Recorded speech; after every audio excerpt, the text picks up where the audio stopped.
Hello friends, welcome back to my channel legal help in Hindi. Friends, आज हम बात करने वाले हैं कि जब वुमेन सेल में पति के खिलाफ कोई कंप्लेन दर्ज हो जाती है तो पति को उस कंप्लेन को किस तरह से हैंडल करना चाहिए। वुमेन सेल में किस तरह से कंप्लेन को दाखिल किया जाता है, इसके ऊपर मैं पहले ही एक वीडियो बना चुकी हूँ। अगर आप उस वीडियो को देखना चाहते हैं तो उसका लिंक आपको नीचे डिस्क्रिप्शन में मिल जाएगा। आप चाहें तो उस वीडियो को पहले देख सकते हैं। इस वीडियो में हम जानेंगे कि अगर कोई महिला अपने पति या घर वालों के खिलाफ केस को दर्ज करा देती है तो ऐसी कंडीशन में पति को क्या करना चाहिए। वुमेन सेल के बारे में थोड़ा सा बताना चाहूँगी, जिसका नाम होता है क्राइम अगेंस्ट वुमेन सेल। इसका काम पति पत्नी के बीच में सेटलमेंट कराना होता है। पत्नी जब अपने पति या उसके रिश्तेदारों के खिलाफ किसी तरह की अनबन होती है और या फिर दहेज केस होता है या क्रुएल्टी से रिलेटेड कोई मैटर होता है तो उसकी शिकायत को पहले वुमेन सेल में ही दर्ज कराया जाता है।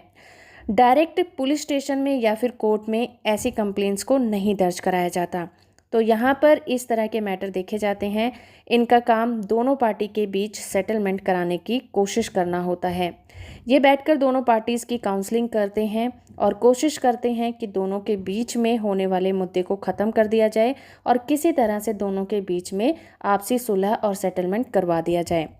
अगर एक बार वुमेन सेल की तरफ से पति और रिश्तेदारों को नोटिस आता है तो पति को या घर वालों को घबराने की ज़रूरत नहीं होती, क्योंकि वुमेन सेल के पास लीगली कोई भी ऐसी पावर नहीं होती कि वो किसी को उठाकर जेल में बंद कर दें या फिर वुमेन सेल में ना पहुंचने पर किसी भी व्यक्ति के साथ ज़बरदस्ती करें कि वो वहां पर हाजिर ही हो जाएं या फिर किसी भी तरह का उन पर दबाव बनाएं।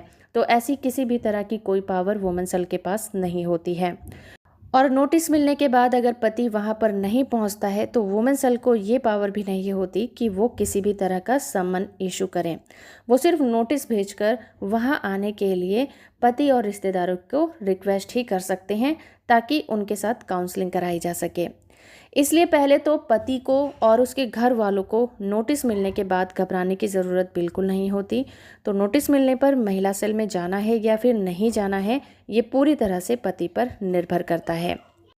अगर पत्नी के साथ जो भी डिस्प्यूट हुआ है उसे मिटाने की गुंजाइश है तो पति को वुमेन सेल में ज़रूर जाना चाहिए, क्योंकि वो ऐसी जगह होती है जहाँ पर बिना किसी दबाव के आपकी बात को सुना जाएगा और बहुत सारे मामलों में पति पत्नी के बीच सुलह हो भी जाती है।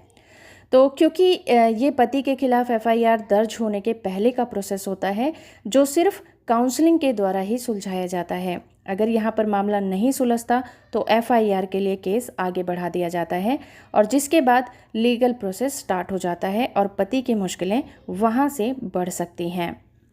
तो अगर वुमेन सेल के प्रोसीडिंग की बात करें तो सबसे पहले ये मामला उठता है जब एक महिला अपनी कंप्लेंट को रिटर्न में ले जाकर महिला सेल में दर्ज करवाती है, जहां पर महिला सेल पत्नी को सुनती है और उसकी काउंसलिंग करती है। और पत्नी की काउंसलिंग करने के बाद उन्हें लगता है कि मामला सुनने लायक है तो वुमेन सेल पत्नी की कंप्लेंट को अपने लीगल डिपार्टमेंट में भेज देती है। लीगल डिपार्टमेंट महिला सेल का ही एक इंटरनल पार्ट होता है। वो उस कंप्लेंट को पढ़ते हैं। अगर उन्हें मामला सुनने लायक लगता है तो वो उस कंप्लेंट को डीसीपी को रेफ़र कर देते हैं। वुमेन सेल में आमतौर पर कंप्लेंट को वापस नहीं किया जाता, उनकी काउंसलिंग जरूर करवाई जाती है। जब वुमेन सेल के इंचार्ज डीसीपी को मामला पहुंचता है तो वो कंप्लेंट को पढ़ते हैं और उस केस में एक इंक्वायरी ऑफिसर को अपॉइंट कर दिया जाता है जो इस केस पर काम करते हैं। इंक्वायरी ऑफिसर दोनों पार्टीज को नोटिस इशू करते हैं ताकि दोनों को सुना जा सके। अब सबसे बड़ा सवाल उठता है कि पति को नोटिस मिलने के बाद वुमेन सेल में जाना चाहिए या फिर नहीं जाना चाहिए। जब भी महिला सेल में पति को नोटिस मिलता है तो ये एडवाइस दी जाती है कि वहाँ पर पति को ज़रूर जाना चाहिए, क्योंकि ये बेस्ट प्लेस है जहाँ पर आप अपनी बात को खुलकर रख सकते हैं। सबसे पहले आपको अपने लॉयर को अपॉइंट कर लेना चाहिए, उससे अच्छी तरह से अपने मैटर को डिस्कस करना चाहिए। उनसे एडवाइस लेने के बाद ही आप महिला सेल की प्रोसीडिंग को समझ लीजिए कि आपको किस तरह से वहाँ पर जाकर बात करनी है, क्योंकि महिला सेल में आप किसी भी लॉयर को लेकर नहीं जा सकते। वहाँ पर आपको अकेले ही जाना होता है या फिर अपने फैमिली मेम्बर के साथ ही जाना होता है। तो ये ज़्यादा अच्छा रहता है कि आप बाहर ही अपने एडवोकेट को अपॉइंट करें, उनसे डिस्कस करें अपने मैटर को और उसके बाद ही वुमेन सेल में जाएं। तो जब भी नोटिस मिले तो वुमेन सेल में जाएं और अपना पक्ष वहां पर रखें और सबसे पहले आप उस कंप्लेंट की कॉपी मांगें जो आपकी पत्नी ने वहां पर दर्ज कराई है। अमूमन होता ये है कि वुमेन सेल नॉर्मली आपको कंप्लेंट की कॉपी दे देते हैं।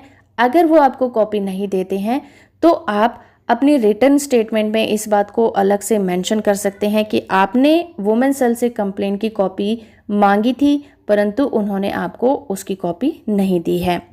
जब भी दोनों पार्टीज के बीच में काउंसलिंग कराई जाती है तो पत्नी को ये कहा जाता है कि वो उन सभी आर्टिकल्स की लिस्ट बना ले जो शादी के समय एज अ गिफ्ट पति को और उनकी फैमिली को दिए गए थे। और पत्नी जिन भी आर्टिकल्स को लिस्ट में लिखती है, ये पत्नी के ऊपर ही बर्डन होता है कि वो उसको प्रूव भी करे कि वो आर्टिकल दिए गए थे। जैसे कि मान लीजिए गोल्ड है, इलेक्ट्रॉनिक आइटम है, फर्नीचर है, या ऐसे कोई भी आइटम है जो खरीदते समय उनके बिल्स की कॉपी जरूर मिली होगी, उनको भी उन आर्टिकल्स के साथ अगर सबमिट कराती हैं तो पत्नी का पक्ष मजबूत होता है।